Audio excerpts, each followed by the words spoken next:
જીવનમાં સત્સંગ જરૂરી છે. મને, તમને, આપણને સૌને. મોટા થઈએ ત્યાં સુધી આપણને સંગની અસર થાય. ઘણા લોકો બુઢા થઈ ગયા પછી બીડી પીવાનું મન થાય. બોલો, પૂછીએ કે કેમ? હવે કે એવો મળી ગયો મને મારો સાથી, એ બહુ દબાણ કર્યું એટલે પીવાની શરૂઆત કરી. એ સંગની અસર ગમે તે ઉંમરમાં થાય. એવું નથી કે બુઢા થઈ ગયા પછી, દાંત ખરી ગયા પછી, નજર ઘટી ગયા પછી સંગની અસર ન થાય. માણસનું માનસ જ એવું છે, સંગની અસર થાય ને થાય. અને એટલે જ મહાપુરુષોએ સારા લોકો સાથે વસવા માટે આપણને સૂચના આપી છે, ભલામણ કરી છે કે સારા બનવું હોય તો સારા સાથે રહો, નહીં તો નરસા તો તૈયાર બેઠા છે તમને મૂંડવા માટે. આવી જાઓ. મહાભારતના માધ્યમથી આપણે બધા સાથે મળી કરી અને સત્સંગ કરી રહ્યા છીએ. ગઈકાલે આપણે વાત કરી કે શાંતનુ રાજા શિકાર કરવા માટે ગયા. શિકારનો મતલબ હિંસા, જીવોને મારવા, જીવોને ખતમ કરવા. અને આપણે માણસ છીએ, આપણી કૃપાથી ઘણા જીવો જીવે છે. બોલો, ભગવાનની તો કૃપા ખરી જ, પણ આપણી કૃપાથી જીવે છે ઘણા. આ કીડીને, મકોડાને, બીજાને, ત્રીજાને ઘણા આપણી કૃપાથી જીવે છે. હા, આપણો એક ભવ એવો હતો, ઘણા ભવ એવા હતા કે જેમાં આપણે કોઈકની કૃપાથી જીવતા હતા. કોઈકની કૃપા થાય તો આપણે જીવીએ, કોઈકની કૃપા થાય તો આપણું આયુષ્ય ટકે. હમણાં આપણે સલામત રહેલા છીએ અને સ્વતંત્ર રહેલા છીએ, એટલે આપણી કૃપાથી આપણે કોઈકને બચાવી શકીએ. અને ભગવાને પણ આપણને કીધું છે કે મારો નહીં કોઈને. તમે શું કામ મારો છો? આપણે કોઈને પ્રાણ નથી આપી શકતા તો પ્રાણ લેવાનો આપણને અધિકાર નથી. અને પ્રાણ કોઈના પણ આપણે લઈએ એમાં બહાદુરી નથી, એમાં પરાક્રમ નથી, એમાં વીરત્વ નથી. વીરત્વ એમાં છે, પરાક્રમ એમાં છે, બહાદુરી એમાં છે કે મરતા હોય એને બચાવવું, જીવતા હોય ને મારવું એ બહાદુરી નથી. તો દરેક ઠેકાણે આમ જીવદયાની વાતો તો થયેલી જ છે. જીવને બચાવો. મહાપુરુષો, ઋષિ મુનિઓ પણ આ જ વાત કરે છે, યોગી યતિઓ પણ આ જ વાત કરે છે. આજે મારે એક પ્રસંગ કહેવો છે તમને, સત્ય ઘટના, કે માણસો ઘણી વખત જીવદયા માટે જીવતા હોય, બીજાને બચાવવા માટે જીવતા હોય. એવા ઘણા ભાગ્યશાળી આપના જેવા માણસો છે, કોઈને મારવાની કોશિશ ન કરે, કોઈની હત્યા કરવાની કોશિશ ન કરે, કોઈની જાન ન લે. વડોદરામાં ગાયકવાડ સરકાર, એમનું રાજ ચાલતું. જ્યારે ગાયકવાડ સરકારનું રાજ ચાલતું ત્યારે એક વખતે ગાયકવાડ સરકારે એક ફતવો બહાર પાડ્યો. ફતવો એ બહાર પાડ્યો કે ગોચર જમીન પર જાનવરોને ચરવાનો અધિકાર નથી. ગોચર જમીન પર કેવલ સરકારી જે જાનવરો હોય, સરકારી જે પશુઓ રહેલા હોય તે જ ચરી શકે, બીજા નહીં. આવો હુકમનામો બહાર પાડ્યો. જ્યારે હુકમનામો બહાર પાડ્યો ત્યારે ખેડૂતો વિચારવા લાગ્યા, જેના પશુઓ હતા, જેનું પશુધન હતું, એ વિચારે છે કે આપણા પશુઓ ગોચર જમીન પર ન ચરે તો ચરે ક્યાં? તો ગાયકવાડ સરકારે કીધું હતું કે તમારા ખેતરો હોય, તમારા ખેતરોમાં મોલ રહેલા હોય, એ મોલ તમે તમારા પશુઓને ખવડાવો. બાકી સરકારી જમીન પર તમારા પશુઓ ચરવા માટે નહીં આવી શકે, એવો મારો હુકમનામો છે. ખેડૂતો વિચારવા લાગ્યા, જેનું પશુધન હતું એ વિચારવા લાગ્યા કે આપણે આપણા જાનવરોને બચાવવા છે, આપણી એક ફરજ રહેલી છે. કારણ કે પહેલાંના વખતમાં લોકો છે જાનવરોને બહુ વાલ કરતા, જાનવરોને પોતાના સંતાન સમજતા, કોઈ જાનવરને જફા ન થાય એવી ખેડૂતો પણ તકેદારી રાખતા અને પશુધન બહુ બચાવતા. જ્યારે પશુધન માણસ પોતે સુરક્ષા કરતો હતો પશુધનની, ત્યારે કત્તલખાનાઓ માટે આંદોલન કરવાની જરૂર પડતી ન હતી. જ્યારે માણસે પશુધન ઉછેરવાનું ઓછું કરી નાખ્યું યા તો બંધ કરી નાખ્યું, ત્યારે કત્તલખાના, જબરદસ્ત કત્તલખાના આપણા ભારતમાં બન્યા છે. હૈદરાબાદ પાસે એક જબરદસ્ત કત્તલખાનું છે. આ દેવનાર મુંબઈ પાસે જે કત્તલખાનું છે એ તો જૂનું છે, પણ વર્ષો પહેલાં અમે જ્યારે હૈદરાબાદ બાજુ વિહાર કર્યો હતો, વિચરણ કર્યો હતો, તે સમયમાં એ કત્તલખાનું ખુલી રહ્યું હતું. એ અહિંસા પ્રધાન દેશ કહેવાય. આર્ય સંસ્કૃતિ અહિંસા પ્રધાન દેશ, જ્યાં કત્તલ ન થાય, જ્યાં જીવોની હિંસા ન થાય, જ્યાં જીવોને મારે વાઢે કાપે ખાય નહીં, એવી આર્ય સંસ્કૃતિ અને એવો અહિંસા પ્રધાન આપણો દેશ. તો ખેડૂતો વિચારે છે કે ગાયકવાડ સરકારે આ ફતવો બહાર પાડ્યો છે, હુકમનામો બહાર પાડ્યો છે કે બીજાના જે પશુઓ રહેલા હોય પોતાના ખેતરમાં ચરાવે યા તો કાંઈ પણ વ્યવસ્થા કરે પોતાના પશુધન માટે. પ્રાઇવેટ પશુધન હોય એ ગોચર જમીનમાં ચરાવી ન શકે. વર્ષો પહેલાની આ ઘટના છે.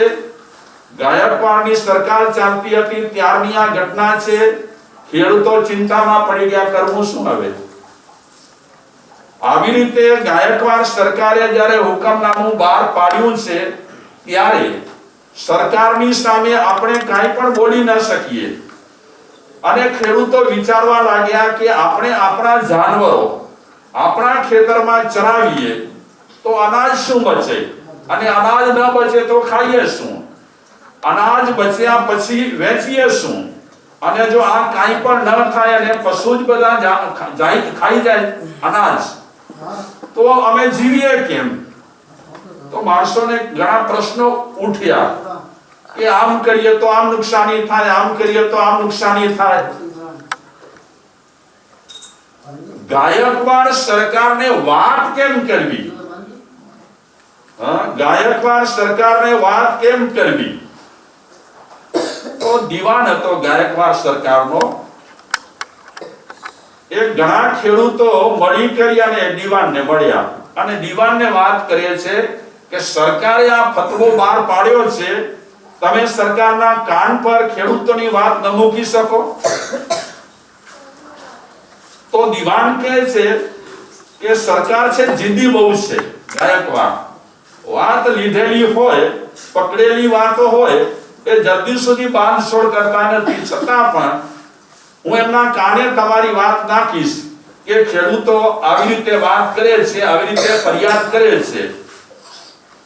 તો દીવાન ગાયકવાડ સરકાર પાસે જઈ કરી અને રજૂઆત કરી પ્રેમથી, એકલા કે સાહેબ તમે આવી રીતે હુકમનામો બહાર પાડો, પ્રાઇવેટ પશુઓ સૌ પોતાના ખેતરોમાં ચરાવે, અનાજ બચે નહીં, ખેડૂતો અનાજને વેચી ન શકે, તો એ ગુજરાન કેમ ચલાવે?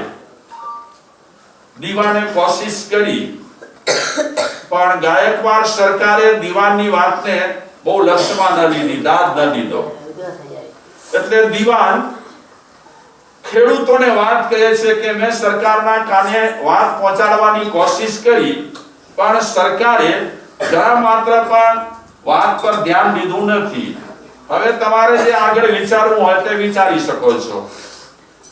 જેટલા ખેડૂતો રહેલા હતા એ બધા ખેડૂતો ચિંતિત રહેલા હતા. ખેતીવાડી જબરદસ્ત તે સમયમાં હતી. પિત્ત નહીં હોય તો પણ કપિત ખેતીવાડી જબરદસ્ત રહેલી હતી, કારણ કે ભારતના લોકો પરાધીન રહેવા માંગતા ન હતા. ખેતર ખેડો, ધાન પકવો, થોડો વેચો, થોડો ઘર માટે રાખો. ખેડૂતો પણ સ્વમાની હતા અને સરસ રીતે જિંદગી એ સમયના લોકોની પસાર થતી હતી. પણ ખેડૂતોને આ ગાયકવાડ સરકાર તરફથી મોટી આફત આવી ગઈ. શું કરવું શું ન કરવું, બહુ મૂંઝાયા. અને એ સમયમાં ખેડૂતો જ્યાં સુધી જાનવરોને ખાવાનું ન મળે ત્યાં સુધી પોતે પણ ભૂખ્યા રહેતા હતા. વહાલ હતો જાનવરો પર. હવે જોઈએ છીએ આપણે અત્યારે શેરીઓમાં બિચારા જાનવર રખડે છે દરેક ગામમાં. ખબર નહીં માણસોના વિચારો કેવા કંગાળ થઈ ગયા છે. અને વિચારો કંગાળ થયા પછી કુદરત પણ આપણા પર રૂઠે છે. તે છતાં પણ માણસની આંખ ખુલતી નથી. માણસ હજી પણ મગરૂરીમાં છે. માણસ હજી પણ ગુમાનમાં છે. એને ફાવે તે કરે છે.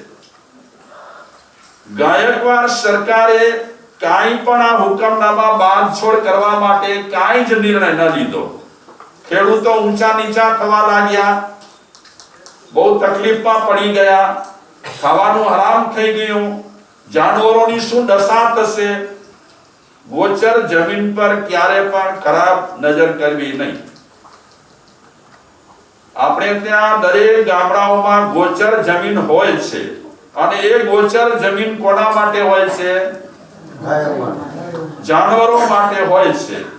ચાહે ગાયો હોય, ચાહે બળદો હોય, ચાહે આખલા હોય, ચાહે બીજા જાનવર હોય, એમના માટે આ ગોચર જમીન હોય છે. ગાયને જ બચાવી એવું જરૂરી નથી, દરેક જાનવરોને બચાવવા દેવા છે.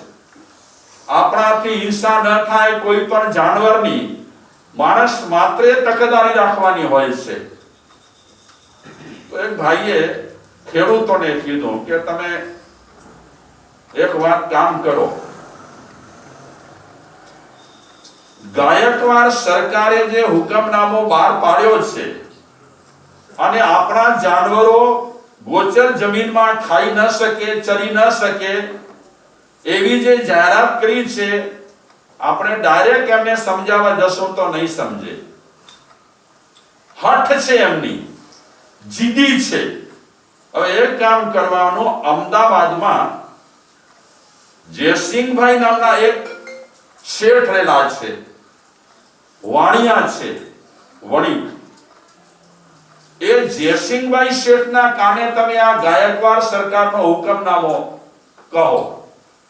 અને જયસિંહભાઈ શેઠ એ પશુ પ્રેમી રહેલા છે.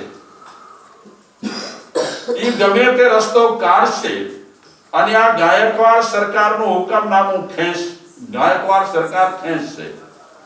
તમે એક વખત જયસિંહભાઈના કાને આ વાત નાખો. વાણિયા બહુ હોશિયાર હોય છે, ખબર છે ને તમને?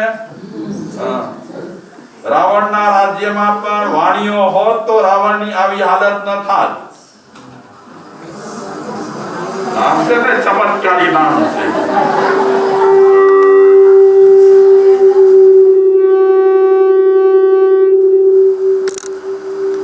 તો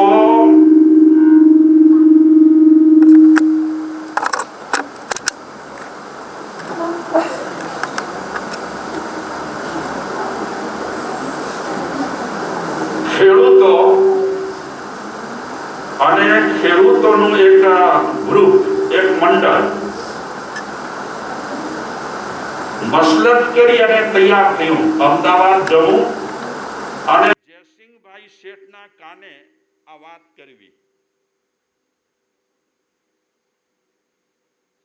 અમદાવાદ તરફ રવાના થયા. જયસિંહભાઈ શેઠના ઘરે પહોંચ્યા. જયસિંહભાઈએ ખેડૂતોનો સ્વાગત કર્યો. ખેડૂતો છે એને બહુ સારો વિશેષણ આપ્યો છે આપણા ભારતમાં. કયો આપ્યો હશે? કયો વિશેષણ આપ્યો છે ખેડૂતોને?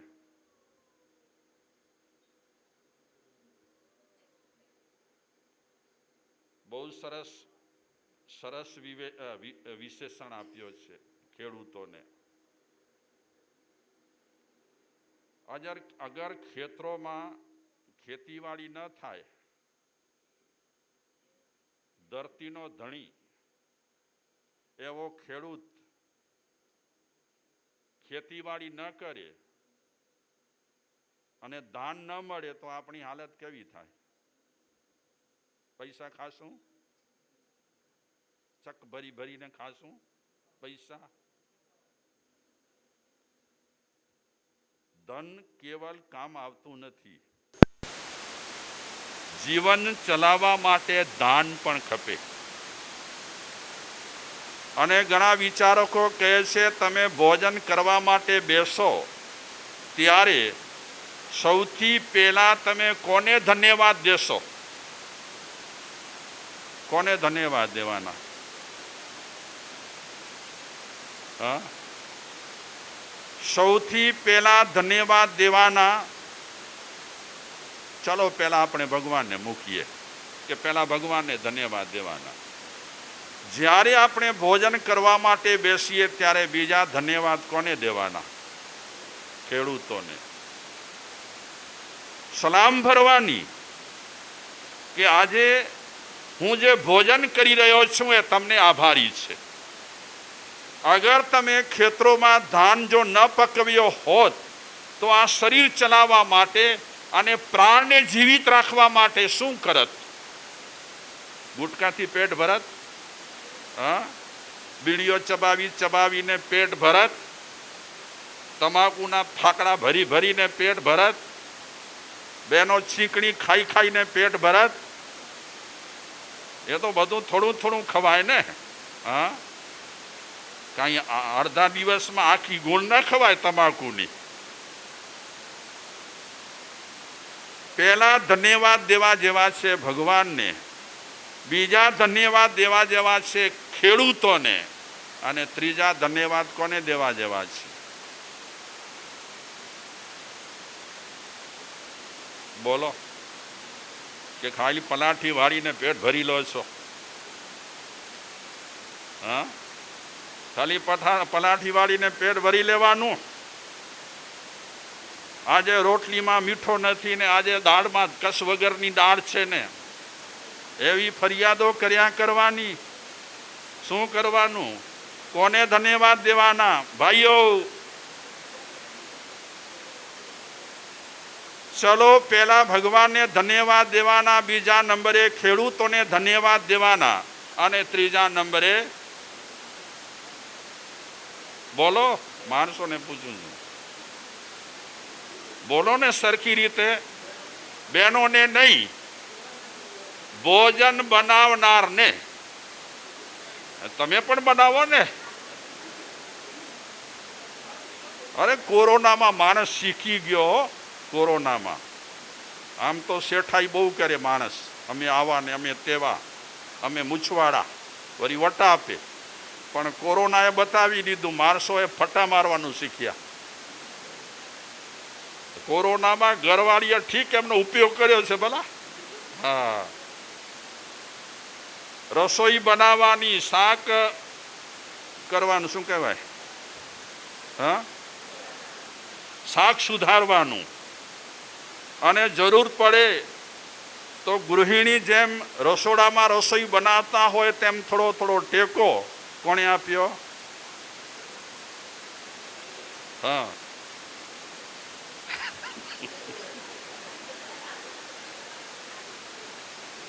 મસાલા મરચીના ડબ્બા ભાઈઓએ રાખ્યા હતા. એ તો બરાબર આમ ચપટા ભરીને નાખવાના હતા, પણ ગૃહિણીએ કીધું અકલ વગરના, જરા લિમિટ રાખો મીઠું નાખવામાં. મુઠ્ઠીઓ ભરી ભરીને મીઠા થોડા નખાય. એટલે ત્રીજા ધન્યવાદ આપવાના છે કોને? જે રસોઈ બનાવે, ગૃહિણી, એમને. અરે ઘણા માણસો છે ને મદદ કર્યો, વાસણ માંજવામાં મદદ કરે. બોલો, એમાં શું છે હવે? હા, ફાવટ એટલે તમને પ્રેક્ટિસ બરાબર કરાવી છે. હા, તમે ભાગો એવા નથી, બીજાને ભગાડો એવા છો. બહેનો રસોઈ કરે ને ધન્યવાદ દેવાના. ક્યાંય પણ મોટા ભોજન સમારંભમાં જઈએ તો અવકાં કાઢવાના, નહીં ખાવાના. જે મળ્યું છે તે, જેવું મળ્યું છે તેવું ખાવા બેઠા છીએ, પેટ ભરીને ખાશું. એમાં જરા આગા પાછા નહીં કરીએ તો ચલો જેણે બનાવ્યો છે રસોડામાં ગરમી સહન કરી કરીને. હમણાં થોડી વાર લાઇટ ન હતી, તમે આટલા બધા બેઠેલા છો, જરાક તો તમને બફારો થયો ને. તો બિચારા જે રસોઈ બનાવે છે, ઘરમાં ગૃહિણી રસોઈ બનાવે છે, એ સખત ગરમી સહન કરીને રસોઈ તૈયાર કરે છે. એટલે ત્રીજા ધન્યવાદ નહીં ઉપડે જીભ આ લોકોની, જરાય નહીં. એ બનાવે મેં કોર કંડકે ખાણું હોય આવું બોલે હો. પણ ખરેખર ગૃહિણી ઘર સાચવે છે, આપણી સંભાળ રાખે છે, અને સિઝન પર તમને જે ભાવે ને એ ખવડાવે છે. તમને કહું છું, ધન્યવાદ દો, શાબાશી દો. તો હું વાત કરું છું આ ખેડૂતોની. ખેડૂતો ક્યાં પહોંચ્યા? અમદાવાદ જયસિંહભાઈ શેઠ પાસે પહોંચ્યા. જેવા જયસિંહભાઈના ઘરમાં દાખલ થયા કે જયસિંહભાઈ આતિથ્ય સત્કાર કરતા, અતિથિ પ્રેમી હતા. તરત જ સત્કાર કર્યો, આવો બેસો. બેઠા. જયસિંહભાઈ પૂછે છે કે શું વાત લઈને તમે આવ્યા છો, કહો. એટલે એક ખેડૂત જયસિંહભાઈને કહે છે, શેઠ તકલીફ ઊભી થઈ છે. જાનવરોની તકલીફ એ અમારી તકલીફ, કારણ કે અમારું જીવ જાનવરો સાથે સંકળાયેલું છે. એક પણ જાનવરને કાંઈ પણ તકલીફ થાય તો અમે તકલીફ સહન ન કરી શકીએ. પણ શેઠ, વડોદરાના ગાયકવાડ સરકાર એમને હુકમનામો બહાર પાડ્યો છે કે સરકારી જાનવરો ગોચર જમીનમાં ચરી શકશે. પ્રાઇવેટ જેના જાનવરો હોય એમણે પોતાના ખેતરોમાં ચરાવવા, અગર તો ઘાસચારાની વ્યવસ્થા પ્રાઇવેટ કરવાની. ગોચર જમીનમાં સરકારી પશુ સિવાય કોઈને ચરાવવાનું નથી. આવો હુકમ બહાર પાડ્યો છે ગાયકવાડ સરકારે. તો અમે આ વાત લઈને તમારી પાસે આવ્યા છીએ. શું કરીએ બોલો હવે? દિવાન ગાયકવાડ સરકાર પાસે જઈ કરી અને સમજાવવાની કોશિશ કરી, પણ એને કોઈ અસર નથી થઈ. હવે આપ કંઈક રસ્તો કાઢો. વાણિયા આવ્યો. આ વાણિયો અહીંયા એટલે નહોતો ચા, પણ વાણિયામાં બુદ્ધિ ચાતુર્ય બહુ હોય, અને તેમાં પણ આ ગોજર વાણિયા હોય ને, અમને હજી લેટા કહે. ઓસવાળ હોઈએ ને એને લેટા કહે. પણ આ ગુજર વાણિયા છે, બુદ્ધિમાં કોઈ ન પહોંચે. ક્યાં ચકેડો ફેરવી નાખે, છેલ્લે સુધી ગંધ ના આવે. બહુ પાકા હો, માથું ન લગાડતા, હું વખાણ કરું છું તમારા. એટલે તો મેં કીધું કે રાવણના રાજમાં આ વાણિયો હોત તો રાવણ ટકી જાતો. કારણ કે વાણિયો છે ને ગમે તેમ સમજાવી પટાવીને છાનો રાખી દે. રાવણ કે છે, વેઠો વાવે માઠ કરીને, તું પહોંચી નહીં શકે, હેરાન થઈશ. વે જયસિંહભાઈ શેઠે ખેડૂત લોકોની વાત દિલથી સાંભળી, અને વાત સાંભળ્યા પછી જયસિંહ શેઠ કહે છે કે ભાઈઓ, તમારા ચોપા, તમારા જાનવર મારા જાનવર, અને હું જાનવરોને સ્વજન માનું છું. જે મારા પરિવારના લોકો રહેલા હોય, સ્વજન હોય, એવી રીતે જાનવરો પણ મારા સ્વજન છે. અને કોઈ પણ જાનવરને તકલીફ થાય એ તકલીફ મારી છે. નહીં તો શું આપણે સ્વાર્થી હોઈએ ને તો પોતાના જાનવરની પરવા કહીએ, બીજાના જાનવરની બહુ આપણે ન કરીએ, અને હમણાં આપણે સ્વાર્થી વધારે થતા જઈએ છીએ દિવસા દિવસે, મતલબી બહુ જ, અને મતલબી થઈએ છીએ તો એનું પરિણામ પણ આપણે ભોગવી રહ્યા છીએ. આપણો ભારત સ્વાર્થ કેન્દ્રિત ન હતો, આપણો ભારત સ્વકેન્દ્રિત ન હતો, પણ પશ્ચિમનો વાયરો વાયા પછી હવે આપણે ભારતીય લોકો પણ સ્વાર્થ કેન્દ્રિત અને સ્વકેન્દ્રિત થતા જઈએ છીએ. પોતાનું કરવાનું, પોતાના ઘરનું કરવાનું, પોતાના પરિવારનું કરવાનું, બસ બીજું કોઈનું નહીં. એટલે જમાનો ભલે લોકો કહે છે પ્રગતિશીલ છે, પણ આપણા માનસ છે એ દિવસા દિવસે સંકુચિત થતા જાય છે, અતિ સંકુચિત. એ તો બેન જો ચોપવો એ પાંકોર કરવો, પાંકે કોર પાંજે બાપા જો કોર, એ રીતે બોલે વળી. અતિ માણસ સ્વાર્થી થતો જાય છે, અને એના ફળ પણ માણસ ભોગવે છે. જયસિંહ શેઠ આ ખેડૂતોને કહે છે તમે ફિકર ન કરો, તમે જાઓ બધું કામ થઈ જશે. અને જયસિંહ શેઠ એની પહોંચ પણ હતી, ક્યાં જરૂર પડે તો એ પોતાના ઘરના પણ પૈસા આવા કામોમાં વાપરી દેતા હતા, બધી રીતે સારા હતા. એટલે એનું નામ હતું. આપણે ખાઈ પીને હાલ્યા જઈએ તો નામ થોડું રહેવાનું છે. હા, થોડી વાર વખાણીએ કે પૂર્યું ખાસ્યું ઘી મેં તર્યામાં સચ્ચે, બીજું શું કર્યું, ખાલી ખાધું. ખાધે પણ ખારાય ન, ખાધે પણ ખારાય ન, ને પેટ તે ખડકે ભાર. હું વારેજી, ખાધે પણ ખારાય ન, ને પેટ તે ખડકે ભાર. મેકણ છે ઓની માળુણેજી કોઈ ન વધે ઓચકાર.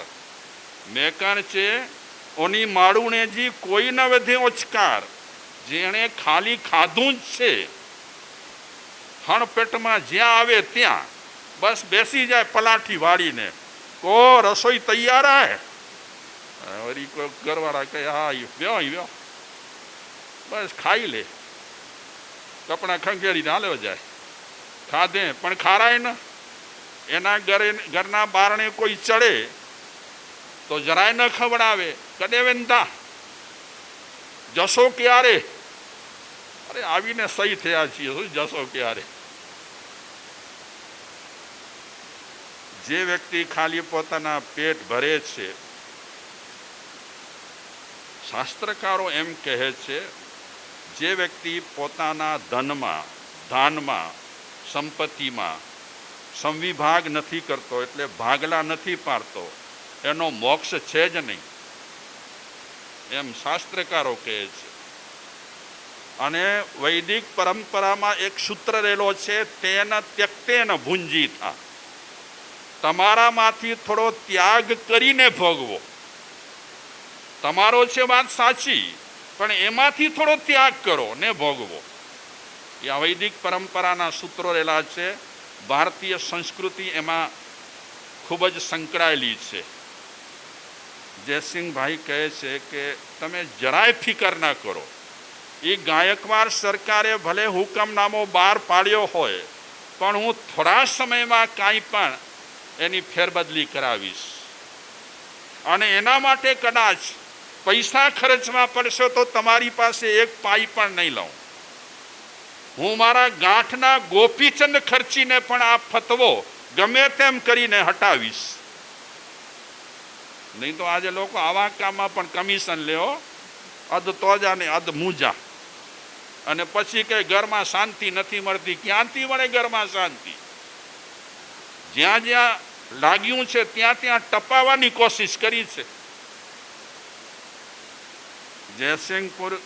જયસિંહ શેઠ એ કહે છે કે તમે ખુશીથી વડોદરા જાઓ, પણ હા એક વાત સાંભળી લો, જમવાનો ટાઈમ છે, તમને જમાડ્યા વગર રજા નહીં આપું. બેસો. જમાડવા માટે એ ખેડૂતોને બેસાડ્યા. જયસિંહભાઈ શેઠ પોતે જમાડે છે, પ્રેમથી જમાડે છે. તમે જરા પણ ઉદ્વેગ ન રાખો મન પર. તમારા જાનવરો તમને વાલા છે, એમાં જરા માત્ર તકલીફ નહીં થાય. જમ્યા, ખૂબ પ્રેમથી જમ્યા અને શેઠે પ્રેમથી જમાડ્યા અને પછી રજા આપી. સાંભળજો વાણિયાની વાત તમે,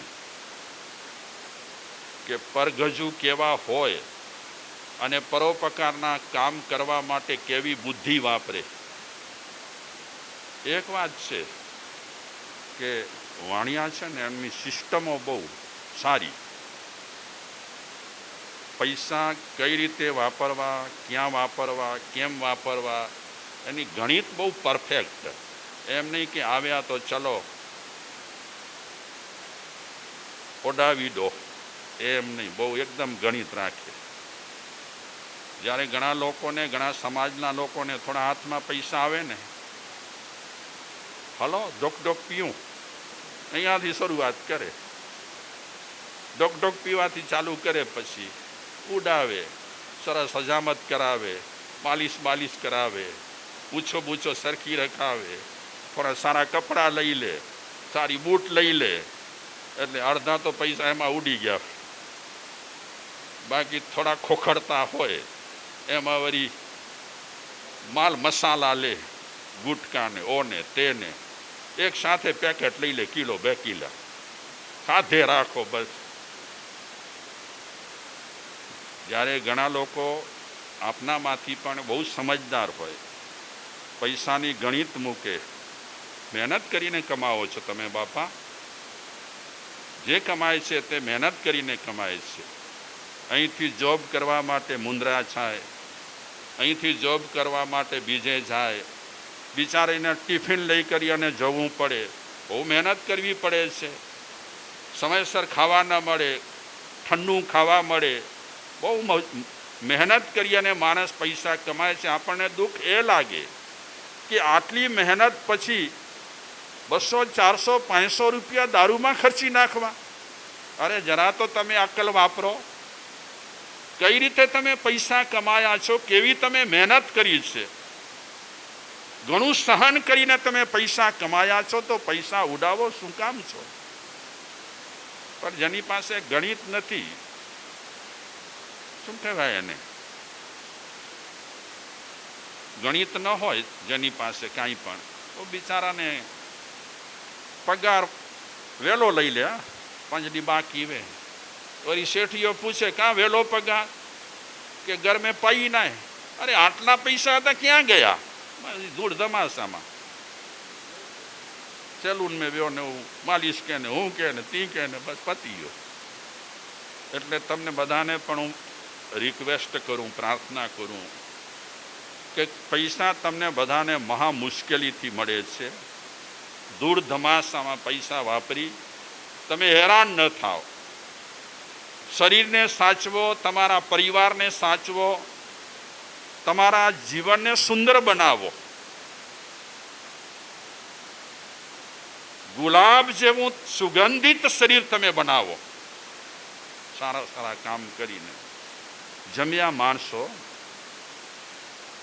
શેઠે કીધું તમારે ટેન્શન લેવાનું નથી. આજકાલમાં કે થોડા દિવસોમાં આ હુકમનામો ગાયકવાડ સરકાર ન ખેંચે, તમે જોજો. મારે ગાયકવાડ સરકાર સુધી પહોંચવાની જરૂર જ નથી, હું પોતે કાંઈ કરીશ. જમી લીધું, પછી વિદાય આપી. આવ્યા હતા બિચારા સાવ ફિક્કા ચહેરે, ખિન્ન ચહેરે, પણ જાય છે ત્યારે હસીને જાય છે અને જયસિંહ શેઠને ધન્યવાદ આપે છે કે અમને ખાતરી છે, ખબર છે કે તમને પશુધન પ્યારો છે, સ્વજન સમાન તમે પશુઓને માનો છો અને ચોક્કસ આના માટે તમે કાંઈ કરશો, અમને પૂરો વિશ્વાસ છે. ખેડૂતો ચાલ્યા ગયા. જયસિંહ શેઠ વિચારે છે કે મેં આશ્વાસન આપ્યો છે, એ આશ્વાસન પ્રમાણે મારે ખેડૂતોને, જે ખેડૂતોનું કામ છે એ પહેલાં કરવું, કારણ કે જાનવરો ભૂખે મરે એ ઠીક નહીં. ક્યારે પણ જાનવરોને ભૂખે મારવા નહીં અને લાકડીઓ મારવી નહીં. જોર જોરથી પ્રહાર કરો અને એમના પર સોળ ઉપડી આવે એટલે આ ક્રૂર થવા જેવું નથી. અને જે વ્યક્તિઓ ક્રૂર છે એ ભજન માટે લાયક નથી. એ ધાર્મિક પ્રવૃત્તિ માટે લાયક નથી જે ક્રૂર છે. શાસ્ત્રો એમ કહે છે ધર્મ કોનામાં આવે, ભજન કોનામાં આવે? જે અક્રૂર છે, ઘાતકી નથી, હિંસક નથી, એનામાં ભજન આવે. પરમાત્મા એના પર રીઝે, ખુશ થાય. ગાયકવાડ સરકાર સમજે કે ન સમજે, પણ આ જયસિંહ શેઠે વટ સાથે કીધું છે ખેડૂતોને કે આ હુકમનામો ન ખેંચાવું ત્યાં સુધી મારા માટે પણ અમુક ચીજો, શું કહેવાય, હરામ. એને સમાચાર મળ્યા જયસિંહ શેઠને કે રાજમાતા આબુ, અંબાજી અને કેસરિયાજીની યાત્રા ચાલુ કરી છે અને ગામડે ગામડે જાય છે રાજમાતા. જે જે ગામડામાં જાય છે રાજમાતા તે ગામડાના લોકોને ભેગા કરે છે અને ગામની જે તે ફરિયાદો રહેલી હોય એ ફરિયાદો બધી રાજમાતા સાંભળે છે અને એ ફરિયાદોનો નિકાલ કરે છે રાજમાતા. યાત્રા પણ કરવી છે અને આવી રીતે ગામડે ગામડે લોકોમાં જે તે સમસ્યાઓ રહેલી હોય એ સમસ્યાઓ રાજમાતા હલ કરતા હતા. એ સમાચાર જયસિંહ શેઠને મળ્યા.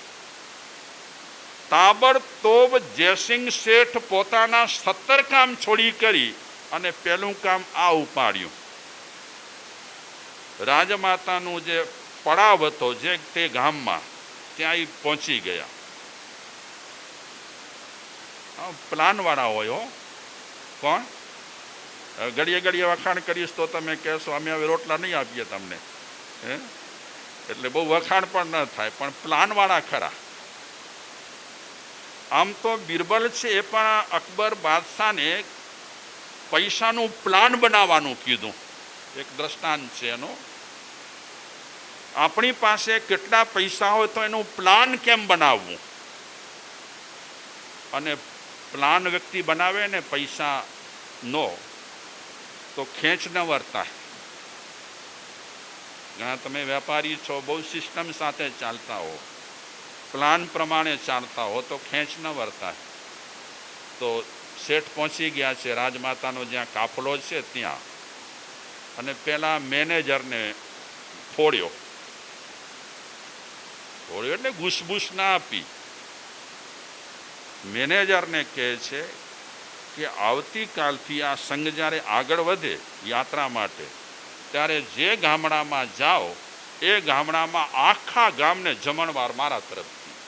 તે એક દિવસ નહીં, લગાતાર જ્યાં સુધી યાત્રા પૂરી ન થાય અને ગામડાઓમાં રાજમાતા પહોંચે એટલે આખા ગામને જમવાનું રાખવાનું.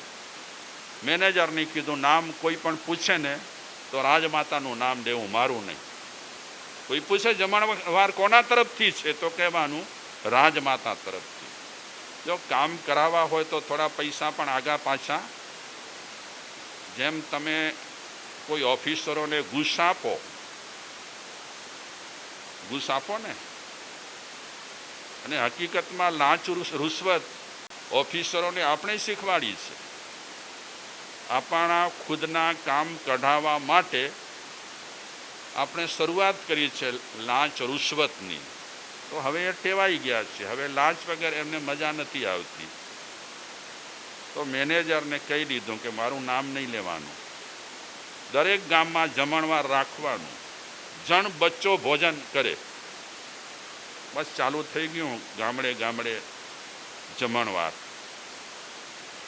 અને આખા ગામને જમણવાર હોય જણ બચ્ચાને.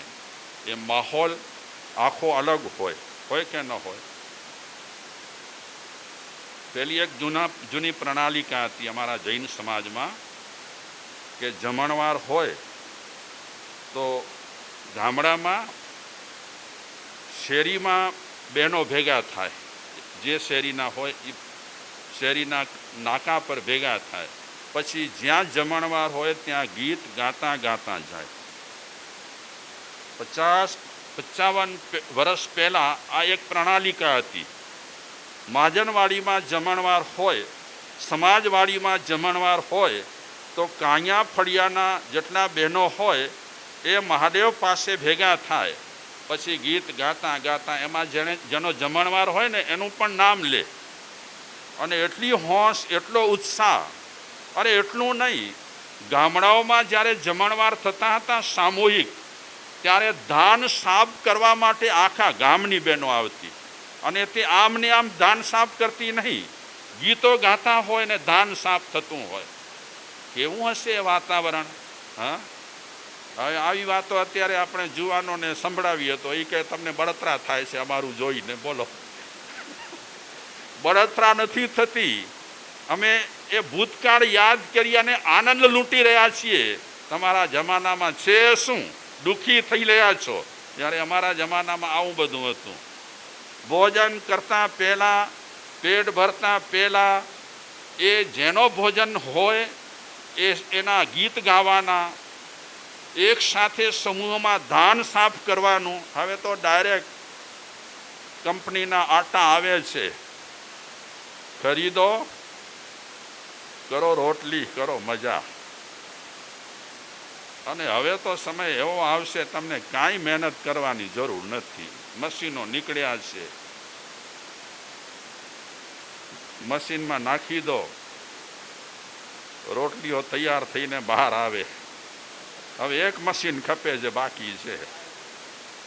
મશીન એ ખપે છે કે ખાવાનું મશીન, અને બીજું પચાવવાનું એક મશીન. બે જો શોધ થઈ જાય તો ભયો ભયો આપણને આરામે આરામ. પછી આપણે કહીશું જુવાનોને, જો તમારા રાજમાં આવી સગવડો છે, રોટલી તોડવાની નહીં, પચાવવાનું નહીં, બધું કામ મશીન કર્યા કરે. પણ એક ભૂતકાળને આપણે વાગોળીએ તો એમ લાગે કે ના ના, હતું કંઈક ભલા, માણવા જેવો હતો એ અવસર. મને યાદ છે, જમીનમાંથી પાણી ફૂટતા નજરે જોયું છે, આપે પણ જોયું હશે. ખોદ્યા વગર જમીનમાંથી પાણી નીકળતા. હવે ક્યાં ગયા બધા? ધરતીના તળ સુકાઈ ગયા, રસાતલ ગઈ. હવે તો માણસને કેટલાય ફૂટ ખોદવા પડે ત્યારે પાણી નીકળે. મીઠો નીકળે તો નીકળે, નહીં તો નસીબે ના. હવે આવી બધી વાતો કરીએ ને કે તમારા જમાનામાં હવે આ છે શ્યામદાનભાઈ, તો એ કહે અમારા જમાનામાં તો કેવા કેવા મશીનો આવ્યા છે ખબર છે? 500 ફૂટ ખોદી લે અને ત્યાંથી પાણી શોધીને બહાર લાવે. ગાયકવાડની માતા, રાજમાતા અંબાજી, કેસરિયાજી તીર્થયાત્રાએ નીકળ્યા છે, અને આ જયસિંહ શેઠ એમાં ભળી ગયા છે. ત્યારે એવું ન રખાય હું શેઠિયો છું, એવું ન રખાય. પરોપકારના કામ કરવા હોય ને, સત્કારે કરવા હોય તો જરા નીચે નમવું પડે. ત્યારે આપણે શેઠિયાપણું રાખીએ ન ચાલે. ગામડે જાય છે, ભોજન સમારંભો યોજાય છે, નાના બચ્ચાથી લઈ કરી અને બધા ભોજન માટે એક ઠેકાણે આવે છે. મોજે મોજ છે, ગામે ગામ. ફરિયાદો આવે છે લોકોની, એ ફરિયાદોની નિકાલ કરે છે રાજમાતા. 2-4 દિવસ પછી રાજમાતા કોઈ ગામડામાં પહોંચ્યા છે અને માહોલ જોયો ગામડાનો.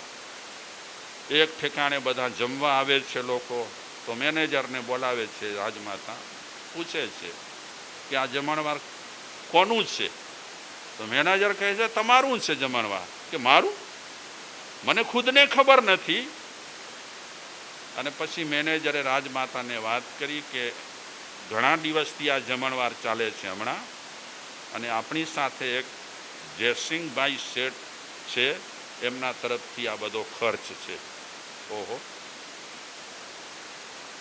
રાજમાતા બહુ ચતુર હતા, હોય જ ને. રાજમાતા વિચારે છે કે જયસિંહ શેઠ અને ગામડે ગામડે બધાને ભોજન કરાવે, અને એમાં નામ મારું આપે? ચોક્કસ એમાં કાંઈ હેતુ હોવો જોઈએ. તો રાજમાતા જયસિંહભાઈને બોલાવ્યા, પૂછ્યું કે તમે આ ગામડે ગામડે હમણાં મારી યાત્રામાં આખા ગામને જમાડો છો, એમાં તમારો હેતુ શું છે? બોલો. મોકા પર વાત થાય ને. જોયું કે આજે અત્યારે રાજમાતા એકદમ પ્રસન્ન છે, ખુશ છે. એટલે જયસિંહભાઈ કહે છે, માતાજી, ગાયકવાડ સરકારે હુકમનામો બહાર પાડ્યો છે કે ગોચર જમીન પર સરકારી જાનવરોનો અધિકાર છે ચરવાનો. પ્રાઇવેટ જેના પશુ રહેલા છે એ ગોચર જમીન પર ચરાવી ન શકે એવો હુકમ ગાયકવાડ સરકારે રજૂ કર્યો છે. તો આમાં ખેડૂતોને ત્રાસ થાય છે. માતાજી, હું વિનંતી કરું છું કે ગાયકવાડ સરકારને વિનંતી કરો, આપ અગર તો કહો કે આ હુકમનામું ખેંચી લે. મારો બીજો કોઈ હેતુ નથી. ગોચર જમીન બધા માટે હોવી જોઈએ, કેવલ સરકારી જાનવરો માટે ન હોવી જોઈએ. તમામ ખેડૂતોનો અને પશુપાલકોનો એ ગોચર જમીન પર અધિકાર રહેલો છે. રાજમાતા જયસિંહભાઈને કહે છે, ચૂંટ્યા, હમણાં જ કામ તમારું ટૂંક સમયમાં થઈ જશે. અને એ રાજમાતાએ તરત જ એક માણસને મોકલ્યો ગાયકવાડ સરકારને ત્યાં કે તમે જે હુકમ બહાર પાડ્યો છે ખેંચી લો. ગોચર જમીન પર બધાનો અધિકાર છે, કેવલ સરકારી જાનવરોનો ચરવાનો અધિકાર નથી. અને એ સંદેશ પહોંચ્યો ગાયકવાડ સરકારને. ગાયકવાડ સરકારે રાજમાતાના આદેશથી એ ફતવો ખેંચી લીધો. પશુ પ્રેમ કેટલો હશે!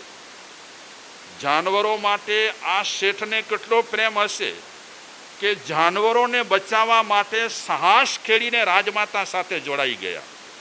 અને જ્યારે રાજમાતાએ આ કામ કરી દીધું ત્યારે જયસિંહ શેઠ રાજમાતાને કહે છે કે માતાજી, જેમ મારી માં છે તેમ તમે પણ મારી માં છો. તો એક વિનંતી, તમે અહીંથી જ પસાર થવાના છો તો એક વખત મારી ઝૂંપડી આવો, તમારા પગલાં થાય, મને બહુ ખુશી થશે.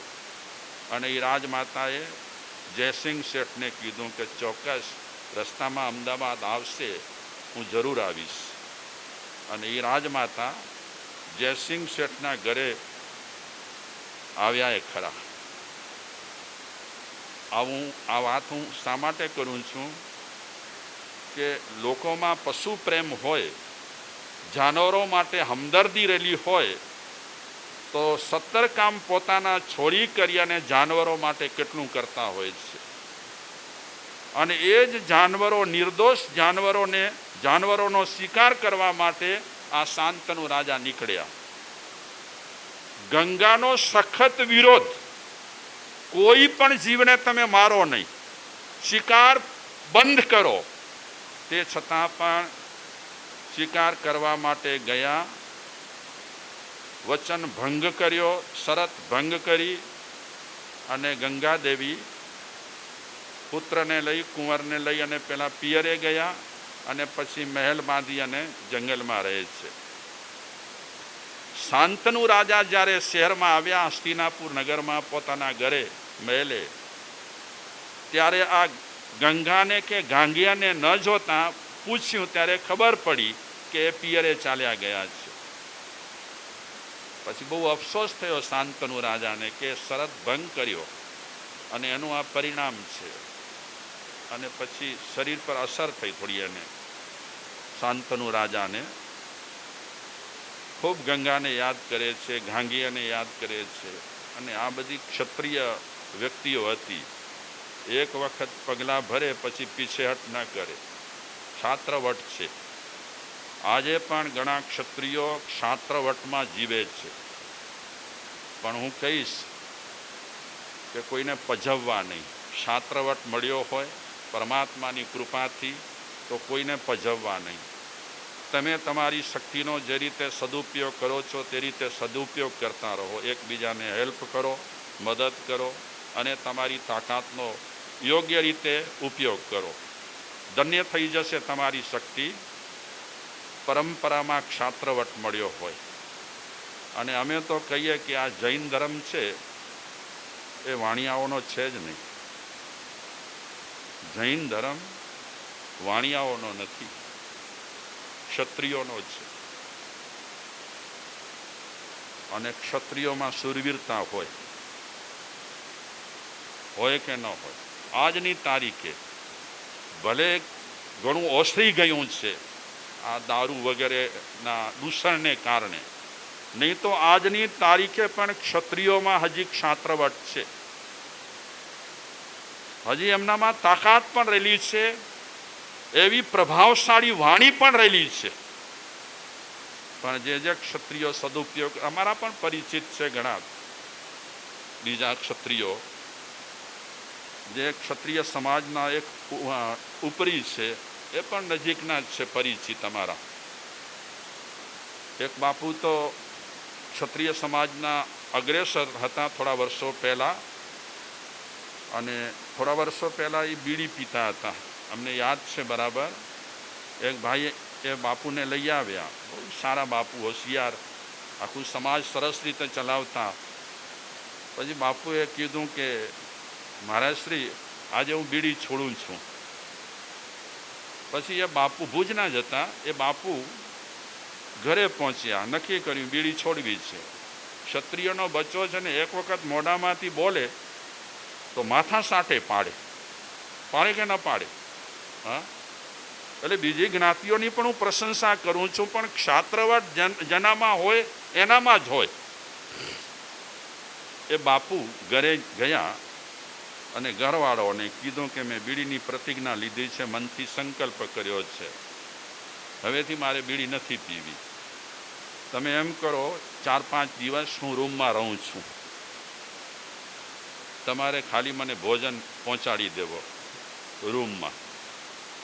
કારણ કે બીડી બંધ થશે એટલે ક્યાં બાથ લાગી પડી હશે. દારૂ તો પીતા ન હતા, ખાલી બીડી પીતા હતા, પણ આ બધી વસ્તુઓ છૂટે ને એટલે આપણા મગજ પર ઓક્સિજન જાય ફોર્સમાં, અને એ સમયમાં ગુસ્સો આવે, શરીરમાં તકલીફો થાય. 2-4 દિવસ વ્યક્તિને સહન કરવું પડે. તો એ બાપુ 2-4 દિવસ રૂમમાં રહ્યા. હમણાં લાસ્ટમાં આ ભાગ્યશાળીઓ જ્યારે બેરાજા મળવા માટે આવ્યા હતા, દર્શડીના કેટલાક, એ રીતે આ બાપુ પણ બેરાજા આવ્યા હતા. તો એ કહેતા હવે તો ઉંમર થઈ છે એમની, 90 ઉપરના હશે. એમણે કીધું કે મહારાજ શ્રી, બીડી તો ઘણા ટાઈમથી છૂટી ગઈ છે, સારું છે, મને શરીરમાં પણ સુધારા થયા છે. તો હું કહેવા એ માગું છું કે જૈનો અત્યારે ભલે કહે છે કે મહાવીર ભગવાન અમારા છે, પણ હકીકતમાં જૈનિઝમ ક્ષત્રિયોના કારણે ઊભો થયેલો છે, અને એમાં બ્રાહ્મણોનો જબરદસ્ત ફાળો છે. કોઈ વાણિયા વચ્ચે નથી. આમે આપણે હોશિયારી કરીને બેઠા છીએ, ਅਸੀਂ ઈ બોજું ને ਅਸੀਂ હું બોજું ને, આપણો કાંઈ જ હિસ્સો નથી. આપણે તો તૈયાર માલ પર બેઠા છીએ, તૈયાર માલ પર બેઠા છીએ. અગર તમે એ રસ્તો જો ન છોડ્યો હોત તો આજે આ ધર્મ તમારા હાથમાં જ હોત. જૈન ધર્મના નીતિ નિયમો ઢીલા માણસના કોઈ કામના જ નથી. અત્યારે આ વાણિયા કે અમે આ નિયમો લઈને બેઠા છીએ, કેવા નિયમો? જે અમને ગમે છે એવા. પણ ભગવાને જેવા નિયમો કયા છે એ પાડવા જેનું તેનું કામ પણ નથી. હરિનો માર્ગ છે સુરાનો, નહીં કાયરનું કામ. જેનું તેનું નથી કામ. તો અહીંયા જેટલાય બેઠેલા છો આ હોલમાં, પાછળના ભાગમાં, બહારે પણ આજે ઘણા ગઈકાલથી બેસે છે, એ પણ સાંભળે છે. એમને પણ મચ્છર કરડે છે, છતાં પણ એ બિચારા સાંભળવા આવે છે. તો બારે જે બેઠેલા છે ગેટથી, એમને પણ હું અહીંથી વંદન કરીને ધન્યવાદ આપું છું. પછી અહીંયા બારે બેઠેલા છે ભાગ્યશાળીઓ, એમને પણ લાખ લાખ પ્રણામ કરીને ધન્યવાદ આપું છું, અને આપ સૌને પણ. જૈન ધર્મ શૂરવીરોનો ધર્મ છે, અને ક્ષત્રિયોએ એને ઊભો કર્યો છે. આજની તારીખે તમારા ઘરોમાંથી જો દારૂ નીકળે ને, બહુ મોટા ફાયદા થશે. એ હું ખાતરી સાથે કહું છું, બહુ મોટા ફાયદા થશે. તમારા શરીરમાંથી ખરાબ દૂષણો જશે. ચોક્કસ તમારી અત્યારે પ્રગતિ છે એનાથી સવાઈ પ્રગતિ થશે. ઘરોમાંથી દારૂ નીકળવો જોઈએ પ્રેમથી. આમાં બળજબરી કરવાની નથી, દબાણ કરવાનું નથી. સ્વેચ્છાથી તમે તમારા ઘરને અત્યારે જેટલા પવિત્ર રહેલા છે એનાથી વધારે પવિત્ર બનાવો. અને ક્ષત્રિયો છે ને માતાજીના ઉપાસક હોય વધારે. આમ તો આપણે બધા છીએ માતાજીના ઉપાસક, પણ એમની ઉપાસના જરા શૂરવીરતાની હોય છે વધારે. તો મૂળ મુદ્દા પર આવી જાઉં. આ શાંતનુ રાજા બેસી ગયા છાના માના. અને પહેલી કોણ હતી? એ ઓછી ન હતી, ગંગા. જબરદસ્ત ખૂંખાર હતી. ખૂંખાર મતલબ કે એકદમ સંસ્કારી હતી. પિયરેથી જંગલમાં મહેલ બાંધ્યો, ત્યાં રહે છે. અને એનો એક જ લક્ષ્ય છે કે મારા દીકરાને સંસ્કારી બનાવવો. બીજું સંસારમાં ગમે તે થતું હોય, પણ મારો લક્ષ્ય મારો દીકરો. જન્મ આપ્યા પછી હું છૂટી નથી. જન્મ આપ્યા પછી મારી જવાબદારી વધી છે. અગર હું એને સંસ્કારી ન બનાવું તો એ દોષિત નથી, પણ હું દોષિત છું. એટલે ગંગાએ પોતાનું પૂરું ધ્યાન, પોતાની પૂરી શક્તિઓ ગાંગેયમાં ગોઠવી દીધી છે. જીવદયા પ્રેમી બનાવવો છે, સંસ્કારથી એને સુવાસિત કરવો છે, માનવતા એનામાં પાંગરે એના માટે કોશિશ કરવી છે. એક જ લક્ષ્ય. એ શાંતનુને પણ યાદ કરતી નથી, કાંઈ જ નહીં. બસ એક મારો ગાંગેય.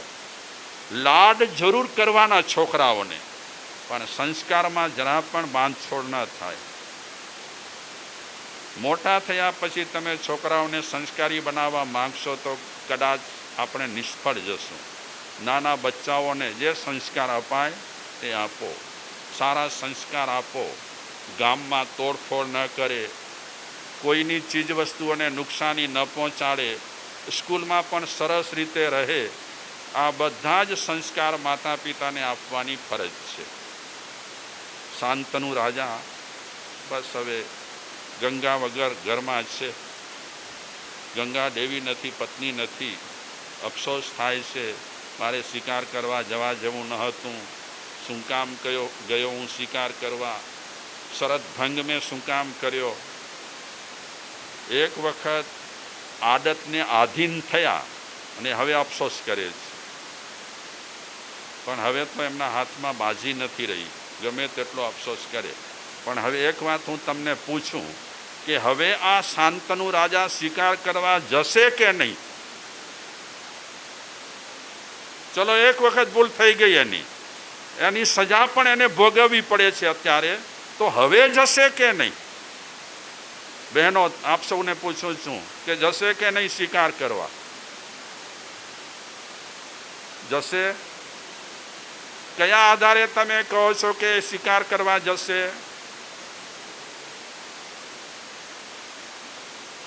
આપણે એક વખત કહીએ હો દારૂ ન પીજે, પ્રતિજ્ઞા. થોડા વર્ષો જાય ને વળી પાછો એ બાજુ પગ વળે. ચીજે એવી છે આ. આદતથી મજબૂર છે.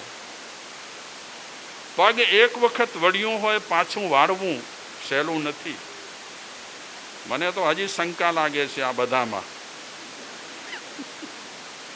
પૂરી શંકા લાગે છે. મને ખુશ કરવા માટે તો નથી કહેતા ને તમે, કે મારા સાહેબ ચોમાસું આવ્યા છે એટલે થોડા દિવસ ખુશ કરી નાખીએ, પછી મારા સાહેબ આમ જશે એટલે ખુશ કરી નાખીશું.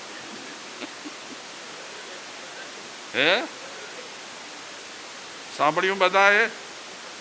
માધુબા શું બોલે છે? ચલો સારું છે. આપ જો આટલા મજબૂત રહેશો તો બીજા પણ મજબૂત રહેશે. અને હું તો કહીશ અત્યારે જેટલાય બેઠા છે સત્સંગી, કે આ એક મોકો જ છે, 3.5 મહિના હજી બાકી જ છે. 4 મહિનામાંથી 15 દિવસ ગયા છે, 3.5 મહિના બાકી છે. તમારા ઘરોમાં કાંઈ પણ આવી આડતો હોય અને એને કઢાવી હોય તો તમે જાતે પણ કાંઈક મહેનત કરો અથવા અમારી પાસે પણ લઈ આવો. અમે મારપીટ નહીં કરીએ, હા, પોલીસને નહીં બોલાવીએ, પણ ચોક્કસ અમે એને મીઠી વાત કરીને સમજાવવાની કોશિશ કરીશું. પણ આપના ઘરોમાંથી આ દૂષણ જાય અને આપ સૌને સુખ શાંતિ મળે એ જ અમારી તમન્ના છે.